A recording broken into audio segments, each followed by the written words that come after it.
A Christian youth ministry group is experiencing financial woes causing irreparable injury after an Oregon government agency conditioned critical funding on whether it would hire people who do not conform to the nonprofit's deeply held religious beliefs, according to the allegations in court.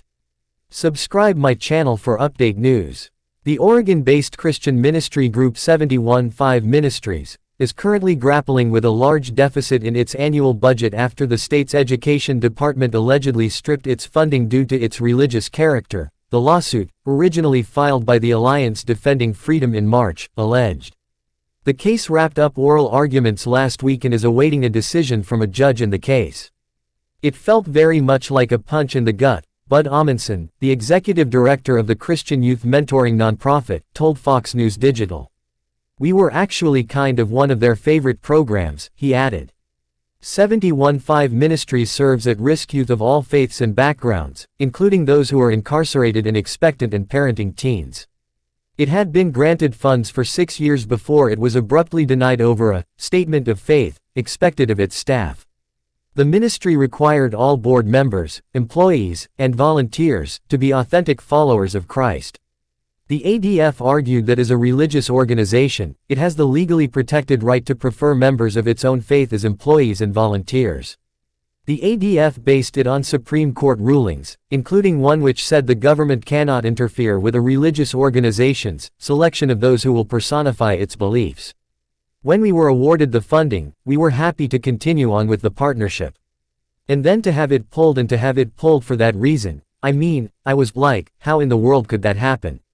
Amundson said. Amundson added he still doesn't know how he's going to fill the financial gap going into the next fiscal year. "My hope and goal is to not reduce staff, which will reduce access for young people," he said. "I've had a variety of emotions related to that. And probably the best thing I could say is, now it feels like we're very unappreciated, that our hard work has been basically tossed into the trash can simply because they disagree with our faith perspective." Amundson said he is dipping into the nonprofit's reserves to ensure that his staffers aren't laid off and the local youth are not turned away due to lack of resources. "We're in the middle of dealing with this right now. The amount of the grants was over 10% of our budget. And so to have that pulled, obviously we have to go about funding in a different way," he said. "We've had to spend $187,000 in reserves to keep the programming at present." Defendants for the first time decided to prohibit faith-based organizations from participating in the program if they prefer members of their own faith as employees and volunteers, the lawsuit said. This new rule led to defendants stripping 715 Ministries of over $400,000 in grant awards just because the Christian ministry expects its employees and volunteers to share its religious beliefs and mission. Jeremiah Gallus, senior counsel at the ADF, said, "The Supreme Court 3 times in a period of 7 years had to tell state officials, you cannot exclude religious organizations from your programs just because they're religious. But unfortunately, we see officials like the officials here in the state of Oregon who continue to push back and test those boundaries and try and find other ways to exclude religious organizations. It's wrong. This is a situation where the state of Oregon did partner with 715 for 6 consecutive years. No one disputes that 715 admirably fulfilled the purposes of the grant program, that they're doing good work for the youth. And so to just say, because you're religious, because you have a religious staff somehow that keeps you from helping kids, the First Amendment doesn't allow that. Our Constitution doesn't permit that.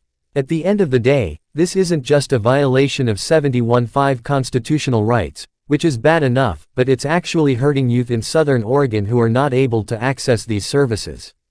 715 is not able to expand its programs to help more kids, and that's a tragedy," Gallus added.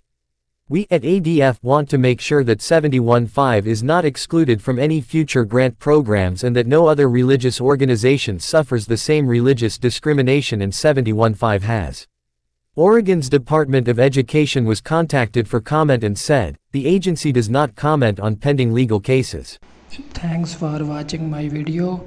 Please subscribe my channel and press the bell icon for more information news, and also share my video with your friends.